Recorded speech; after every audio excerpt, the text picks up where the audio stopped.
There is something you really need to hear. You were not left behind. You were specifically chosen to rise up. And this is the moment for you to finally claim the destiny you were chosen for. The equinox that just passed yesterday wasn't just another day on the calendar. It was a clear dividing line. The vast majority of people didn't even realize it happened. They just went on with their lives, completely distracted, still asleep, and blind to the profound event that actually took place. But that wasn't you. You felt it in your gut. You could sense that something fundamental had shifted. And now, the evidence of that shift is about to reveal itself. This is the point where the great separation truly starts. Those who remained asleep will continue to repeat the same old patterns, forever stuck in their old ways of being. But for those who cross that line, people just like you are on the verge of seeing signs and wonders that no one else will be able to perceive. And here is the part that nobody is truly ready for. This shift didn't just change you. It fundamentally changed the world all around you. What just occurred wasn't the conclusion of anything. It was the very beginning of a personal awakening, a kind of rapture. This is all about deep transformation. The equinox lit a fire inside you, something that has pulled you out of your old skin.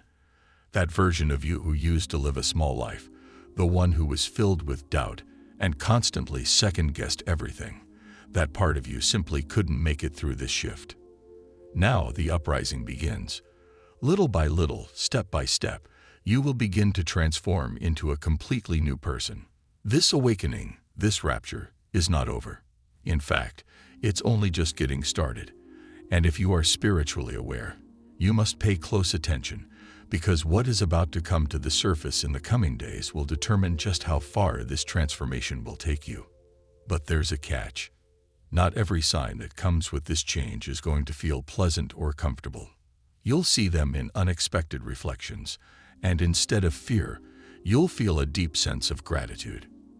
After the equinox, you might start to encounter shadows of the person you used to be. They won't appear as threats, but more like faint echoes from your past.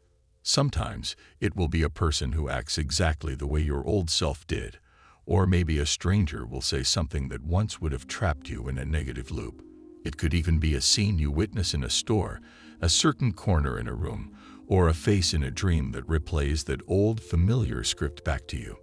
These moments feel incredibly strange because they seem so personal, almost like a reminder of a different path you could have taken. They are not there to hurt you again. They are there to help you finally finish that story. When that old version of you appears, pay attention to the feeling of the encounter. It's rarely filled with anger or panic. More often, there's a gentle sense of recognition, a quick flash of a memory that's over almost as soon as it begins. If it happens in a dream, the dream itself might feel like a final farewell, sometimes a bit awkward, sometimes very tender, where your old self gets to say their last lines before gracefully exiting the stage. If it happens while you're awake, you might catch yourself looking at someone and feeling a strange sort of sympathy, as if you're observing who you once were from a great distance. That feeling of sympathy is the true gift. It's the compassion that finally closes that chapter for good. This isn't a haunting. It's a sacred ritual of completion. The people who mirror that old you won't always be doing it intentionally. They are simply walking reminders of the choices you've learned not to make anymore. Instead of getting triggered, you'll discover that you can offer them the only thing that truly matters now, your presence. A quiet, steady calm that says, without needing to preach, I remember that. And I'm okay now. That steadiness has a way of disarming both you and them. It allows the past to take a final bow and leave with grace. And please understand this. These echoes will eventually fade away. The more you live from your new center of strength, the less power those old scenes will have over you. The dreams that used to replay your old damaging habits will stop all on their own. They don't vanish because you fight them or crush them. They simply dissolve because they have been seen, acknowledged, and finally released. There is a real tenderness in watching that process unfold. You'll grieve for a version of yourself you once fought so hard to protect, and then you'll watch yourself forgive it. That forgiveness is the final, beautiful act of your personal rapture. It is closure without any guilt, and growth without having to erase your past. The equinox created a space for you. Now, you will actively choose solitude. The urge to pull back and be alone will feel like a profound relief. Unlike the old biting loneliness that used to eat away at you, this new solitude is a welcome invitation. It isn't about escaping from the world. It's about refining who you are. After the equinox, withdrawing from the noise isn't about hiding from life. It's about carefully curating the life you are actively becoming. You'll find yourself naturally drawn to quieter rooms, preferring shorter conversations, and embracing deeper moments of silence. These periods of being alone won't feel empty at all. They will feel full of purpose, like you're in a private workshop where you get to reshape and strengthen your own boundaries. This is the perspective of the observer. You can watch all the chaos of the world from a distance, and you no longer feel the automatic need to react. Where you once might have jumped into every argument or desperately sought validation, you now pause, measure, and hold your ground. That new distance makes you mentally sharper. It gives you the time to test out your new limits, to see who in your life respects them and who doesn't. People who can't keep up with your new pace will naturally fall away. Those who can will stay, but they'll start to approach you on new, more respectful terms. Solitude becomes your own personal laboratory. In it, you can experiment with how you speak, what you are willing to tolerate, and what you allow into your personal space. You'll start to sleep differently. Your thoughts will become clearer, and you'll notice that your decisions align more quickly with the person you truly are.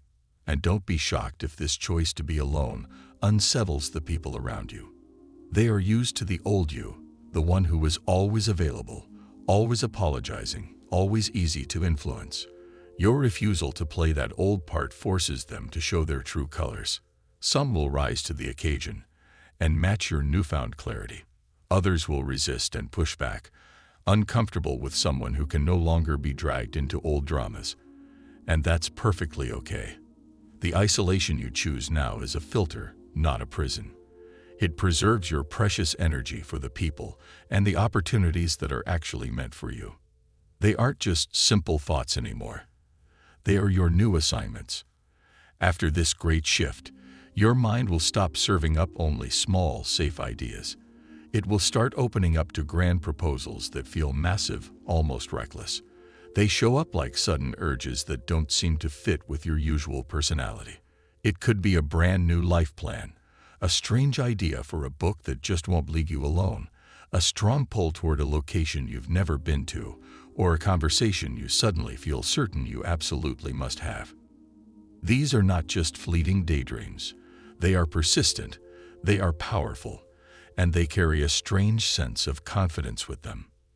They feel like they were written by something much larger than your own habits, a voice that hands you a specific task and refuses to take "not now" for an answer. The defining feature of these ideas is their insistence. At first, you might try to dismiss them because they seem to demand resources you don't think you have, or because they appear wildly out of place in your current life. But they just keep coming back, each time with more clarity and detail, until they become completely impossible to ignore. That's the moment you realize they are not optional. They are not just for your entertainment. They are the actual blueprints that this awakening has slid across your desk. They are specific, they are calibrated, and they are perfectly tailored to the evolving edges of the person you are becoming. Don't mistake them for simple ego fantasies. These new assignments usually come with some friction. They often collide with the practical realities of your life. They will force you to rearrange relationships, rethink how you spend your time, and accept the discomfort of taking on unfamiliar responsibilities. But they also arrive with a kind of clarity that is incredibly rare. A clear signal that says, this is what will matter most from now on. The work itself is rarely glamorous in the beginning. It often looks more like disciplined effort than a grand destiny. Yet the deep conviction you feel behind these ideas is the proof that they come from something far beyond your old limitations. You will also discover that these assignments come with allies, unexpected helpers, suddenly open doors, and people who show up at just the right moment. That doesn't make the path easy, but it does make it undeniably real. If you resist these ideas, they will just mutate into distracting noise in your head. But if you lean into them, they will begin to build themselves into concrete action. The rapture didn't just give you a one-time thrill. It handed you a complete set of building plans. How you choose to read them and respond will determine whether this shift is just a temporary headline in your life or a lasting legacy. You're not trying to preach, but people are learning from you anyway. After your awakening, you'll begin to notice a steady, almost silent shift happening in the people around you. Individuals will be drawn into your orbit who didn't even realize they needed to change until they met you. They won't ask you for long lectures or complicated explanations. Instead, they will start to mirror the small things you do, the way you hold yourself, the calm tone of your voice, the confident way you carry yourself through the world. Habits that once felt like they were just for you will become templates for others to follow. Strangers might pause to really listen to what you have to say. Coworkers may lean in a little closer when you speak. Friends might ask, almost shyly, "What's different about you?" This has nothing to do with charisma or putting on a show. It's simply the natural effect of someone who is living their life in a genuinely different way. Your very existence becomes the proof that another way of being is possible. You won't be making any effort to convert anyone. You'll simply be living in a way that quietly makes better options visible to others. People will start coming to you for advice, not because you gave a sermon, but because your presence alone says, "This works." Watch how this behavior spreads like a ripple in a pond. A colleague might start waking up earlier, and suddenly, their work performance improves. A friend might finally drop a destructive habit because they saw how you handled a similar kind of pressure. Your parents or your partner might start to treat you with a new cautious respect as they test the edges of your new boundaries. In rooms where you once felt like you faded into the background, people's eyes will now find you. In conversations that used to go nowhere, your words will now land with impact and stick. That magnetic pull you feel isn't an accident. It's the effect of your recalibrated energy field. It's subtle, it's precise, and it's contagious. This is what it means to have influence without using any force. It might feel unsettling at times to watch people change around you, but it is also incredibly powerful. Understand this. You didn't ask for any followers. You simply became an example. And examples, by their very nature, are contagious. You were given a crown, but now that crown is being tested. After the equinox, don't be surprised if the little things in life start to feel much bigger. It will be the tiny, everyday frustrations, the lease renewal that gets unexpectedly delayed, a meeting that runs way over time, a traffic jam that mysteriously pops up when you're already running late, that will begin to feel larger than they normally should. Arguments that you once could brush off now seem to linger for a moment longer. A simple trip to the grocery store might turn into a whole sequence of little annoyances that pile on top of each other like slow-moving sand. These are not just random irritations. They are precision-targeted probes, aimed directly at the place where your new power intersects with your old habits. Think of it like this. When a metal crown is forged, it's not just shaped by the hammer. It is also tested by applying pressure. The equinox forged you into something stronger, something harder. And now, the universe is applying a bit of pressure to see what that new strength really looks like in the context of everyday life. Does your presence remain steady when your plans fall apart? Do you automatically default to that new center of confidence you stepped into? Or do you fall right back into the old anxious patterns that used to define who you were? This test reveals whether your change is just a surface-level costume or a deep, structural recalibration. These tests will often feel petty and insignificant, and that is completely intentional. If they were huge, grand tests, your ego would have time to prepare. But small, repeated inconveniences bypass your rehearsed self and speak directly to your ingrained habits. They are the universe's way of asking you, can you maintain your balance when nothing dramatic is happening? Can you protect your new energy when no one is even watching? How you respond to that frustrating email thread, that one friend who always triggers you, or that endless bureaucratic loop tells you more about your transformation than any grand vision or ceremony ever could. This period also reveals your hidden leverage. Having patience here is not about passively enduring things. It's a true measure of your self-control. When you don't collapse under minor pressure, you conserve your energy for the things that actually matter, the real opportunities, the difficult but necessary conversations, and the important assignments that showed up in the days following the equinox. Fail this test, and the friction in your life will multiply. Small problems will become loud and overwhelming. Relationships will start to fray. The path forward will get clogged with useless noise. Pass the test, and you will see the world start to rearrange itself around you in subtler, cleaner ways. Doors that once seemed stuck will now open without any force, and the people who needed to prove themselves will reveal their true nature very quickly. So, expect the irritation, expect the delays, and expect the arguments. They are not punishments or signs that you've slipped backward. They are the scale against which your new self is being carefully measured. And when you think you've had enough, remember that this is the very moment that separates the fleeting transformations from the ones that create a lasting legacy. Expect invitations, temptations, and a lot of distractions now that you've left that old world behind. Once the equinox worked its magic, and you stepped through that gate, the old world doesn't just quietly accept that you're gone. It notices. All of a sudden, offers will start to appear that look a lot like comebacks. Jobs that would ask you to compromise your new values, reunions that promise the comfort of the familiar, and flashes of status that whisper, "You could have all of this again." These are not coincidences. They are tests cleverly disguised as opportunities. They arrive looking polished and full of nostalgia, dressed up like second chances, and their purpose is very simple: to see if you still belong to those old ways of living. The pull is subtle at first, a message from a past lover with a soft tone that sounds just like the old easy times, an invitation from an old friend to that same familiar bar where the same old conversations used to kill entire nights, a business pitch that shows up with the promise of fast money but comes with a slow moral leak. These offers feel so tempting because they promise you the things you once valued: security, a sense of belonging, and the warmth of being understood without having to change. But they also come with a hidden cost that you can feel deep in your bones, like trying to put on a glove that no longer fits. The world is offering you a return ticket, and the price is your newfound clarity. Watch how those old patterns are always so polite. They wear nice suits. The temptation to slide backward isn't loud or aggressive.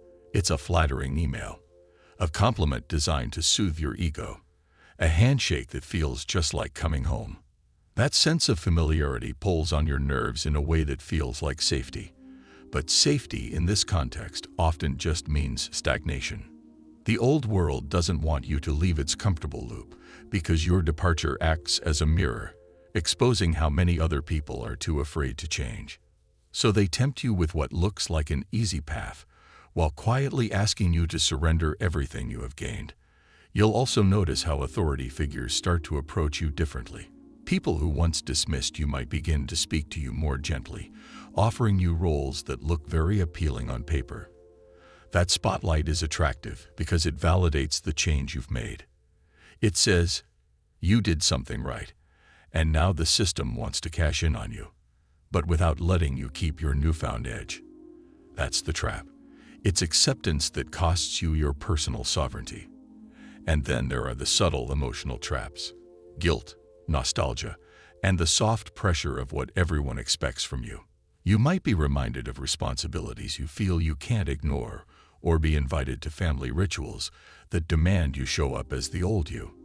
These pulls are so effective because they come wrapped in love or a sense of obligation. They smell like duty, and duty is a very persuasive thing. But you have to understand this. The call to return is often loudest when you are being your most authentic self, because your reality threatens the comfortable illusions that other people depend on. Here is the key truth you'll notice in these moments. The offers that feel the most urgent are usually the ones that ask you to shrink yourself. They want you back in a shape that is familiar and safe for them. The offers that align with your new self will ask for expansion and for you to take a risk. They are quieter, sometimes lonelier to accept, and they rarely come with immediate applause. This is why the world pulling you back is actually evidence that you have truly risen. If the old system were ignoring you, it would mean you're not a threat. If it's tugging at your sleeve now, it means you're visible, and visibility is power. But visibility is also temptation. The choice you now face is not whether you can go back. It's whether you will allow someone else's comfort to anchor you to a life that no longer fits you. So expect the noise. Expect invitations disguised as mercy, temptations disguised as rewards, and distractions disguised as opportunities. Expect confusion, flattery, and the sudden reappearance of old comforts. But also expect to find clarity eventually.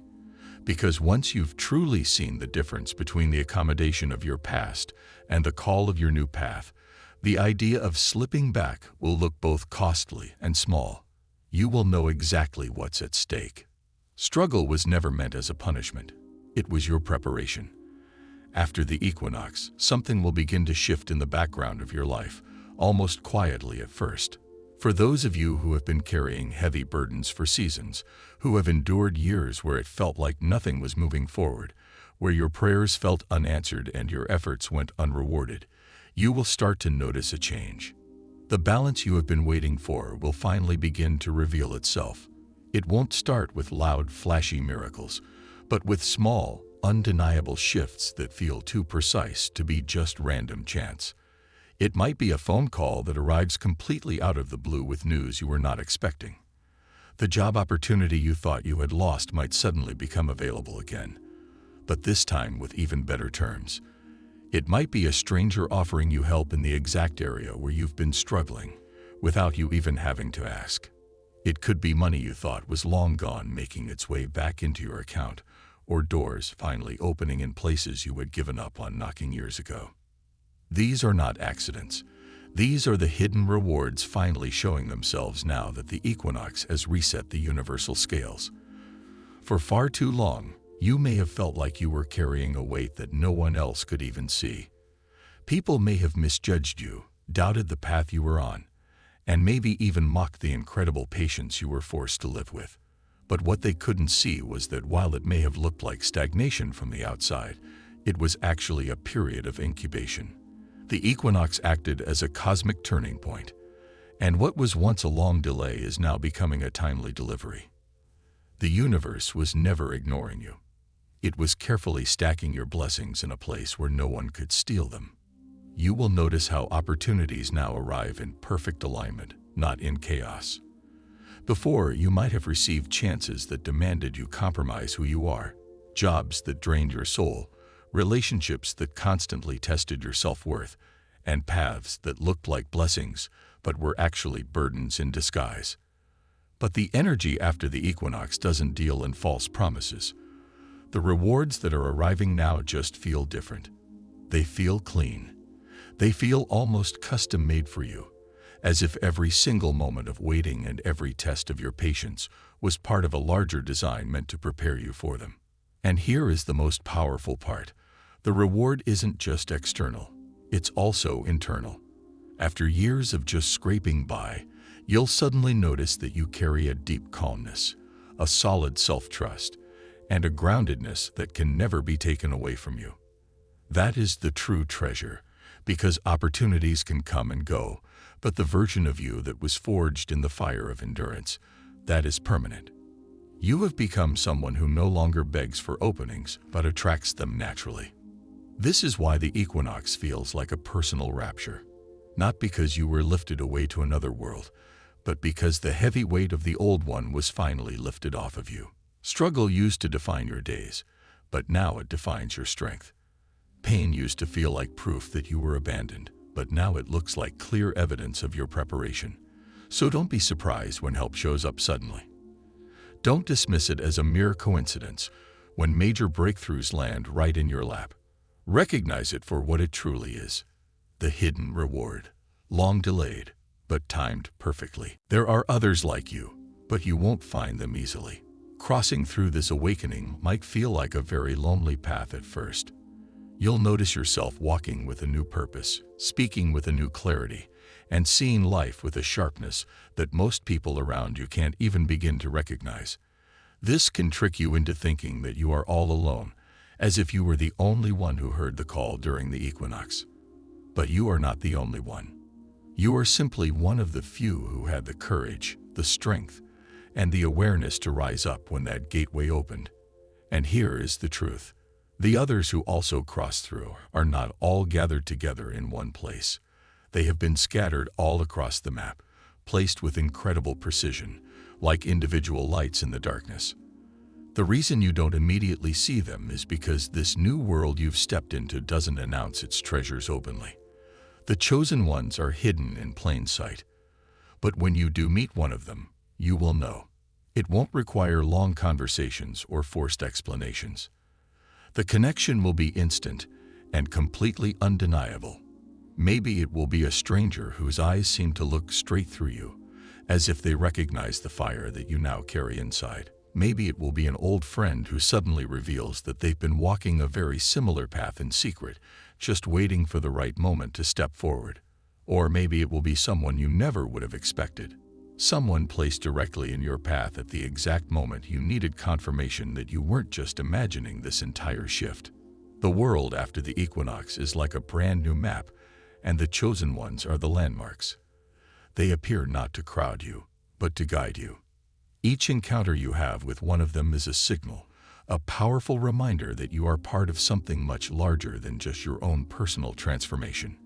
You've become a single piece of a hidden constellation.